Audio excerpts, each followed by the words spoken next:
आदरणीय प्रधानाचार्य जी, आदरणीय गुरुजन और मेरे सभी दोस्तों, मेरा नाम है विश्वजीत महाडिक। मैं 7वीं ब कक्षा में पढ़ता हूँ। आप सबको हिंदी दिवस की ढेर सारी शुभकामनाएं। हिंदुस्तान की शान है हिंदी, हर भारतीय का सम्मान है हिंदी। आज हिंदी दिवस के शुभ अवसर पर मैं कुछ शब्द व्यक्त करने के लिए यहाँ उपस्थित हुआ हूँ। हर साल 14 सितंबर को भारत में हिंदी दिवस उत्साह से मनाया जाता है। 14 सितंबर 1949 में भारत ने हिंदी को राष्ट्रभाषा घोषित किया था। समस्त देशवासियों के लिए यह गर्व की बात है, क्योंकि भारत की संविधान सभा ने हिंदी को आधिकारिक रूप में अपनाया था। हिंदी एक प्राचीन, सरल और समृद्ध भाषा है। हिंदी ने हमें विश्व भर की पहचान दिलाई है, लेकिन इसके बावजूद हमारे ही देश में अपने ही भाषा को हीन भावना से देखा जाता है। जो अंग्रेजी बोलता है उसे आधुनिक और जो हिंदी बोलता है उसे पिछड़ा बोला जाता है। यह एक बहुत दुर्भाग्य की बात है। इसके लिए हमें हिंदी दिवस मनाना बहुत जरूरी है, जिससे हम हमारी भाषा का प्रचार प्रसार करेंगे, उसे हीन भावना से देखेंगे नहीं। आओ हिंदुस्तानियों, हम शपथ लेते हैं कि हम हमारी भाषा का सम्मान करेंगे, हम हमारी भाषा को भूलेंगे नहीं, हम हमारी भाषा को हीन भावना से देखेंगे नहीं। अब मैं अपनी वाणी को विराम देते हुए कुछ शब्द नागरिकों के लिए कहना चाहूंगा। हिंदी भाषा नहीं, भावों की अभिव्यक्ति है। हर मातृभूमि पर मर मिटने की शक्ति है। जय हिंद, जय भारत। नमस्ते, मेरा नाम अमेया निमकर है। मैं विद्या प्रतिष्ठान नांदेड़ सिटी पब्लिक स्कूल के 10वीं कक्षा की एक छात्र हूँ। आज हिंदी दिवस के अवसर पर मैं आपको एक महान लेखक जिनका नाम मुंशी प्रेमचंद जी है, उनके बारे में जानकारी देने वाली हूँ। मुंशी प्रेमचंद जी का जन्म 31 जुलाई 1880 में वाराणसी के पास स्थित लमही नामक गांव में हुआ था। उनके माता जी का नाम आनंदी देवी व पिताजी का नाम अजायब राय था। बचपन से ही उन्हें हिंदी में काफी रुचि थी, इसीलिए वे उपन्यास पढ़ा करते थे। एक बार तो उन्होंने किताब के व्यापारी के यहाँ नौकरी भी की। क्यों? ताकि वे पूरा दिन सिर्फ और सिर्फ किताबें ही पढ़ते रहे। मिशनरी विद्यालय के एक बार वे प्रधानाचार्य नियुक्त हुए थे। इतना ही नहीं, अंग्रेजों के खिलाफ वे कई लेख भी लिखा करते थे। वे काफी सरल व दयालु इंसान थे, हमेशा दूसरों की मदद करते थे, किसी से बहस नहीं करते थे और ईश्वर में हमेशा भरोसा रखते थे। अन्याय को सहयोग देना अन्याय करने समान है। यह महान पंक्तियां इन्होंने ही लिखी हुई है। मुंशी प्रेमचंद जी एक महान लेखक, रचनाकार व नाटककार है। उन्होंने कई महान पुस्तकें जैसे कि गोदान, गबन व कफन लिखे हुए हैं। वे 8 अक्टूबर 1936 में हमें छोड़कर चले गए, परंतु आज भी वे हमारे साथ उनके किताबों के माध्यम से मौजूद है।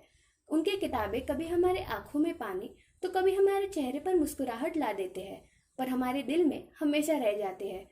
मुंशी प्रेमचंद जी ने अपनी जिंदगी में कई परेशानियों का सामना किया, परंतु उन्होंने हार नहीं मानी और हमेशा उन परेशानियों का मुस्कुराते हुए सामना किया। ऐसे महान व्यक्ति को मैं नमन करती हूँ। अब मेरी सहेली आद्या सिंह आपको और एक महान लेखिका के बारे में जानकारी देगी।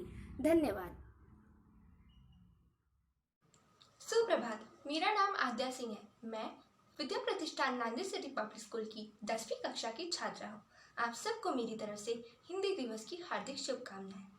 आज मैं आप सबको हिंदी दिवस के मौके पर महादेवी वर्मा के बारे में बताने वाली हूँ।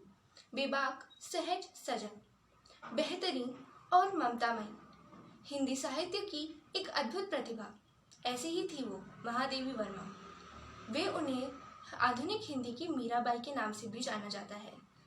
20 मार्च 1907 रंगों का त्योहार होली का दिन था वो, जब उत्तर प्रदेश के फारुखाबाद के कायस्थ परिवार में उनका जन्म हुआ। 7 पीढ़ी के बाद एक लड़की का पैदा होना, ये देखकर उस परिवार में बहुत खुशी का माहौल था। घर पर आई देवी का नाम महादेवी रख दिया गया। बचपन से ही महादेवी वर्मा जी बहुत ही सारी कविताएं लिखती थी। उन्हें इस चीज में बहुत रुचि थी। साहित्य में अपना योगदान दिया है, परंतु एक समाज सुधारक भी रही है। जब उन्होंने देखा कि उनकी महिलाओं को उतना सम्मान नहीं मिलता, तो उन्होंने अपनी जगह के महिलाओं को सिखाया कि किस तरह अपने अधिकार के लिए लड़े, और उन्होंने खुद भी वही जीवन में अपनाया।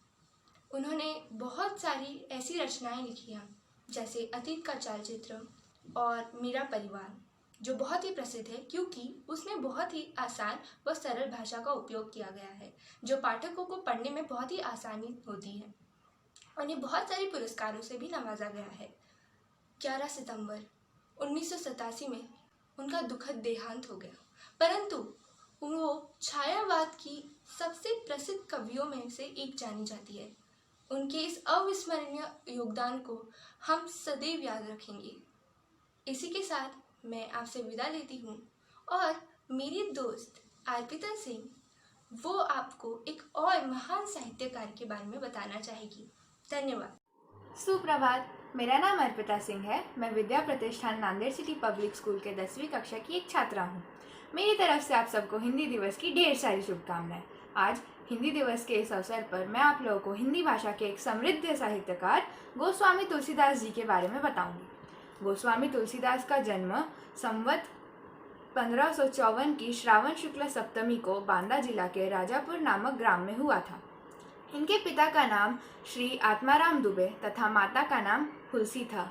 जन्म के समय ये रोए नहीं थे और इनके मुख से राम नाम का साफ उच्चारण हुआ था।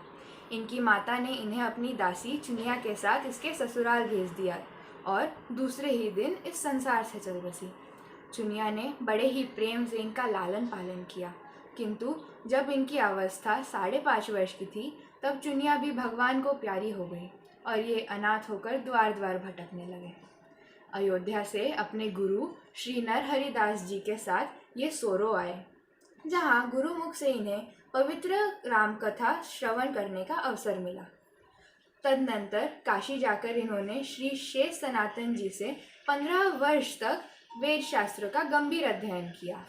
गोस्वामी तुलसीदास का विवाह भारद्वाज गोत्र की सुंदरी कन्या रत्नावली से हुआ था।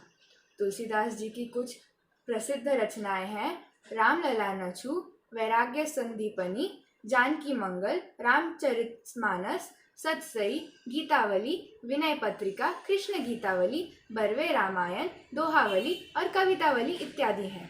सन 1680 में श्रावण कृष्ण तृतीया शनिवार को तुलसीदास जी ने राम राम कहते हुए अपना शरीर परित्याग दिया। धन्यवाद। अब 9वीं कक्षा की भूमि अग्रवाल आप सबको हिंदी भाषा के बारे में कुछ जानकारी देगी।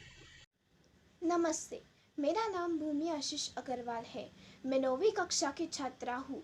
मेरे विद्यालय का नाम विद्या प्रतिष्ठान नांदेड़ सिटी पब्लिक स्कूल है। आप सभी को मेरे तरफ से हिंदी दिवस की ढेर सारी शुभकामनाएं। आज मैं आपको बताने जाने वाली हूँ कि 14 सितंबर को हिंदी दिवस क्यों मनाया जाता है।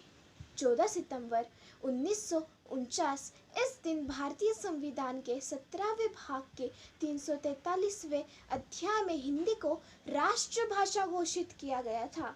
1918 में हमारे राष्ट्रीय भाषा समिति के मुख्य महात्मा गांधी जी ने हिंदी को राष्ट्रभाषा बनाने का पहला कदम आगे बढ़ाया था। हमारे राष्ट्रीय भाषा समिति का यह अनुरोध था कि हिंदी का प्रचार और प्रसार हो, इसलिए 14 सितंबर को हिंदी दिवस मनाया जाता है। पर गैर हिंदी और राष्ट्रीय लोगों को यह पसंद नहीं था, वे इसके विरोधी थे, इसलिए अंग्रेजी को भी राष्ट्रभाषा घोषित करना पड़ा। पर आज के दिन इस समय हम सब के बीच हिंदी कहीं खो गई है, अंग्रेजी का ज़्यादा प्रयोग हो रहा है। और अगर हमें हिंदी को संजोए रखना है तो हमें उसका प्रचार और प्रसार करना होगा। आप सभी को फिर से हिंदी दिवस की ढेर सारी शुभकामनाएं। धन्यवाद।